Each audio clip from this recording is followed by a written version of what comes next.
Lee Gullickson, and we're starting our video casts.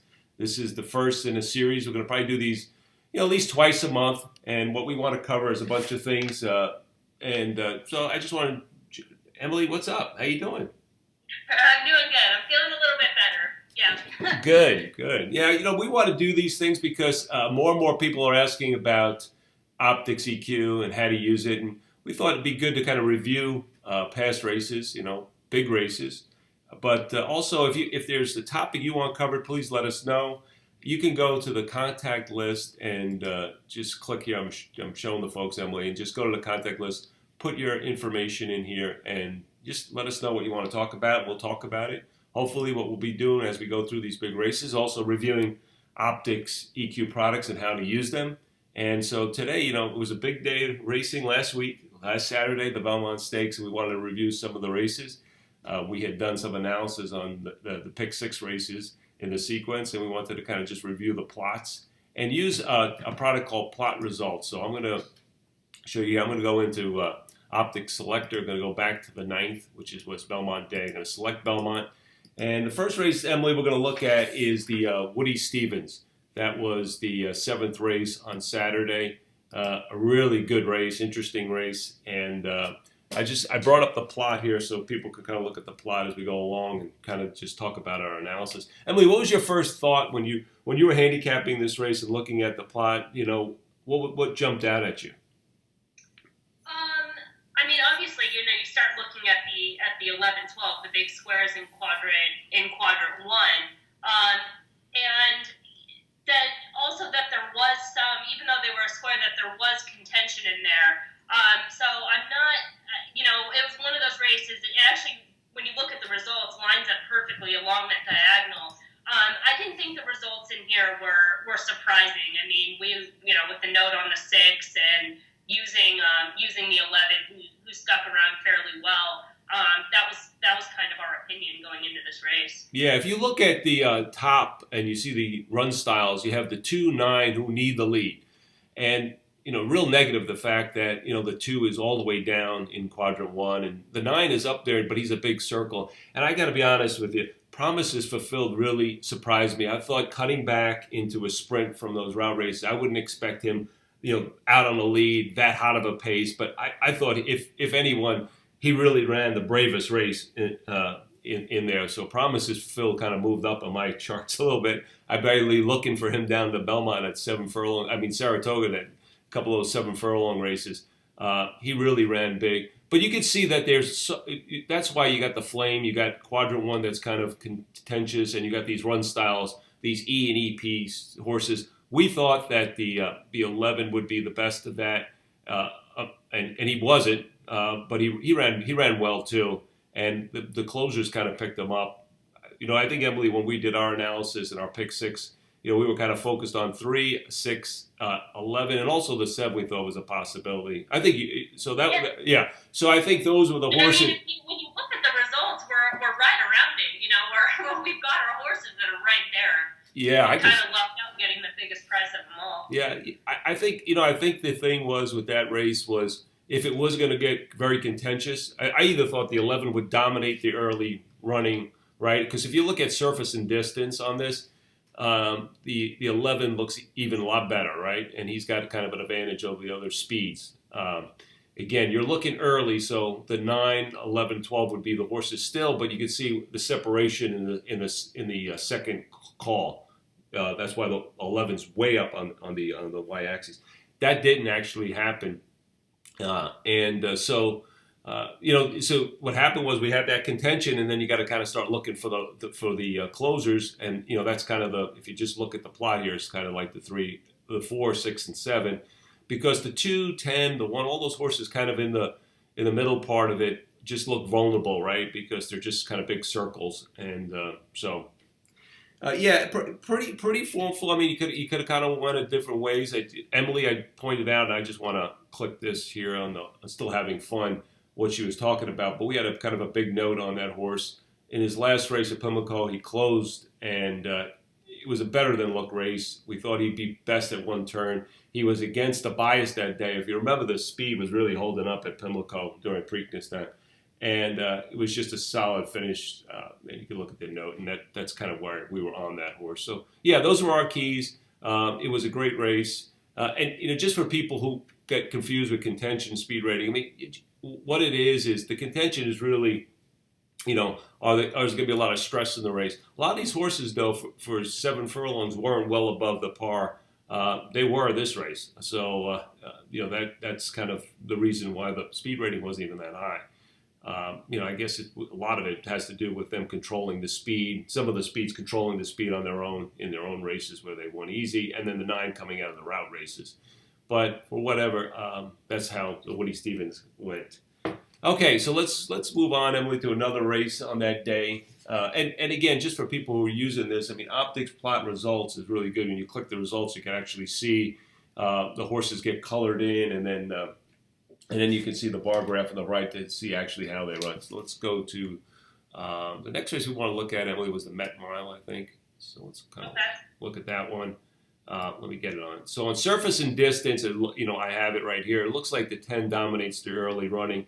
The concern with the 10, I mean, we keyed him in our pick 6 anyway, but him with with another horse, I think it was McCracken. But the concern we had was, was this horse classy enough, stepping up. He looked great, in his races, and he was getting B pluses and so forth.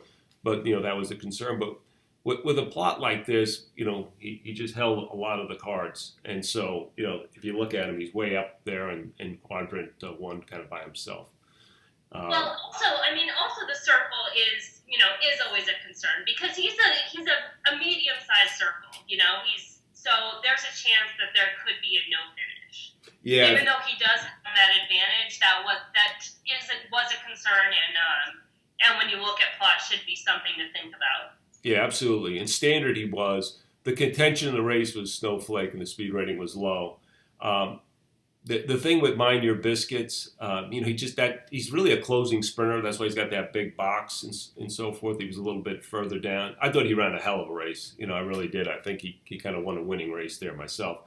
But if you just kind of look at this race, so the 10 is the horse that would dominate early, and then, the 1, 2, and 11 kind of looked at horses that might come running late. Let's just take a look at the results of this race again. So it was, Jersey winning the race with Mind Your Biscuit second, and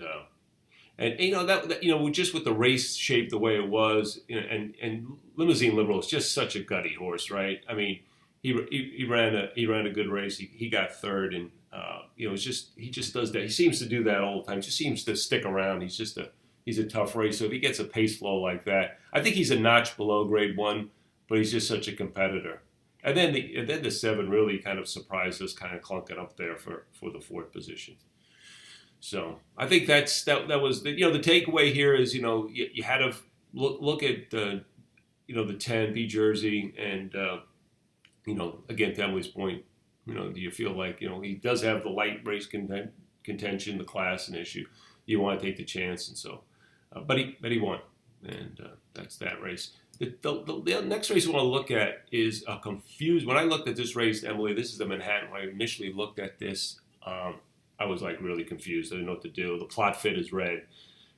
Contention is light, but just horses aren't just kind of flowing. And if you kind of compare this plot to the other 2 we looked at, it doesn't have that same flow. What was your thoughts when you initially looked at this plot? Well, the first look at it is where the green is. So the greens indicate your morning light favorites, and Beach Patrol being a circle in quadrant 3, that horse was just kind of a toss for me. I mean, honestly, at a short price in that position. And then even for that matter, I mean, the 1 looks better, right? If you have to go one or the other. So, that's why we used the 1 and really didn't use the 10. So these are the type of races that I like to typically play, is when you see something like that, you see the 10 Beach Patrol, morning line 5 to 2, and a horse like this is going to be the favorite and is going to be on all the tickets, that this is the race that could be, what we call kind of the separator, right? Yeah. So that was sort of my first thought looking at the plot. Yeah, I agree. I mean, that's a great point. And And if you look at him, he's a horse that needs to be forwardly placed. He's an EP type, and he's got post position 10, which is, just terrible. He's got all this kind of other speed inside of him. So you're right, and that's exactly what happened. He got hung kind of wide into the first turn, and he just kind of never recovered. Our display here is a little messed up for this race. I think it has to do with some of the issues with 10 furlongs. But I just plotted the results, Emily, and the winner of the race was the 13, and Spring Quality. Can you go to the results in the grid? So just pulling up the grid and using only this race. Yeah. And then maybe sorting on that, because there's a lot of trips in here, and there's a lot of kind of hidden grades in the mix. And I think that's kind of another way when you're looking at results. I always go back through the next day, what the notes are in, and just kind of look at everything. So this is something. It's almost like a better results chart, kind of the standard type results chart where you can see the running lines, you can see the speed figures, flow. Yeah. So what I did, Emily, I like just folks to know what I did is filtered on the 9th. That's when this race was run, and so Emily, you see what Emily's talking about. I mean, you got all the notes in there, and the extended notes. So there's some juiciness here, right? We got an excuse horse in Channel Maker, and we have some other horses like Savage Joy with tactics, some projections for shorter and dropper for some horses. So yeah, this is a bevy of information you can use going forward. And if you subscribe to notes, sometimes these come up next day. Sometimes it takes a little longer for us to get to. But this is a great. Emily's point is a great kind of result chart. Well, and then you can see if you're looking at the speed figures, right? You have like pretty much 97 to 95, for your first, 8 finishers. But you can see 9 finishers really. But you can see in the grades and in the notes that all those speed figures are different, right? Even though they shouldn't say they're different, but the trip is different, and that's what makes a difference when you're trying to separate these horses going forward. Oh, exactly. So, could you compare somebody who's like, for instance, like a Channel Maker who ran a 95 and got an excuse to someone like the winner who got a 97 in, Tactics Plus, right? So, I mean, those are the kinds of things that you can kind of look. But, again, when we look at notes, I like to look at it in context of the horse's complete form. But you're right. This is a great way to just to understand the race and see who might look better than they actually ran. So this is great information. So we suggest you kind of look at this too. And I think we don't want to talk about the Belmont. There was so much controversy, but if you remember the plot, Justify kind of stood out in that one. But we'll leave that to many other people to talk about. So Emily, I think plot results is a great way to learn to use the plot, right? I mean, you get to feel and see where winners are coming from, and it's great. Handicapping doesn't start, after the race. I mean, it doesn't stop after the race. I think the best way to learn handicapping is to kind of try to learn from your mistakes, learn from things, try to get some information. So, we really suggest people look at plot results. It's a great tool for trying to figure out and learn the plot. So. Well, exactly. When I first started using Optix, and pretty much plot was all that was developed at that point, that's how I learned. I went back and I looked at past plots to just kind of see what I was looking at, see if there were any patterns or anything that just kind of look at a plot and then kind of, I learned to handicap this way too, which is kind of weird, but to look at a plot and then, try to pick out which horses I think would win the race and then hit the results chart and see if I'm right. Like you're kind of doing crossword puzzles and you look in the back and okay, I got it. Like that type of thing. That's how I learned how to use plot. I don't know if I ever told you that. Oh, that's funny. The great thing, again, the great thing about what you did in the, what we talked about and how we approached the Manhattan is it started with looking at the favorite and kind of working backwards. We knew the favorite looked like he was in a vulnerable position, and we kind of worked back with who looks okay, right? And I think Really, I mean, if you just kind of look at the squares, I mean, and 3 of the 5 squares finished, 1, 2, 3, right, or 1, 2, 4. The race became a lot easier, right? And once you kind of get these favorites out, it kind of opens things up. So, it's not always trying to pick everything that's going to happen. You're kind of, and I think it was really good if you've looked at our interview with Frank Polk on our website. Frank kind of talks about that. He's kind of you kind of look for exceptions. You're looking for things that jump out at you, and then you kind of go from there. And I think a visual tool like Plot is great for that, because you don't have to, you can go through a lot of races and don't get mired down and kind of look for things like this, like a bad favorite. As opposed to trying to figure out where everyone's going to be on the track, I think you just get yourself stuck and you get yourself confused. And I just think this is just a great way to kind of go do that. So I think and then kind of getting back to this race, and you kind of alluded to it, how there was a little bit of controversy regarding restoring hope and Noble Indy, and one blocking the other, and people were saying like, oh, Restoring Hope's never kind of shown that type of foot before. But if you look at them on the plot here, they're right on top of each other. So there's no reason to think that Noble Indy is faster than Restoring Hope, right? Yeah, in fact, I did. I mean, I watched Restoring Hope's races, and I will tell you, he's really been wide, and most of the races are drawn outside a lot of horses. The one time he was drawn in the middle of the pack, he did the same thing. If you go back down in the back stretch in the San Anita race, I don't know if it was an allowance race, I forget which race it was. He got out. He got out again, and so I don't want to. It's just I don't want to get caught up in this controversy, but just one thing jumps out as me. Just critically thinking about this. I'm gonna try to do something controversial. I'm gonna get a jockey I've never used before, who doesn't ride for me, who I don't know if I have a really trust relationship, and I'm gonna make him be the bad guy. I don't know. Yeah, no, I'm with you, and you watch enough races and you think like how hard it is for jockeys to actually like do the right thing and follow directions. I mean, in order to do that by direction is like 1 in a million. Like that would be so crazy hard to do. I think the horse surprised him. I don't believe it. I think if there's any type of edge, and I really haven't seen people talking about this, and you and I talked about this after the race, was I thought that the inside paths were favorable in these later 2 races. And remember, there's kind of an hour before the between the Manhattan and the Belmont, and then you almost have like 3 hours to the track. And I think that the track was favoring towards the inside. I mean, not enough to be like, this gold rail speed bias type thing, but enough of a push that if there's anything that favored more than another, I think that the track profile might have. Yeah, you could be. You started having cloud covering later in the day too, so I don't know if that contributed.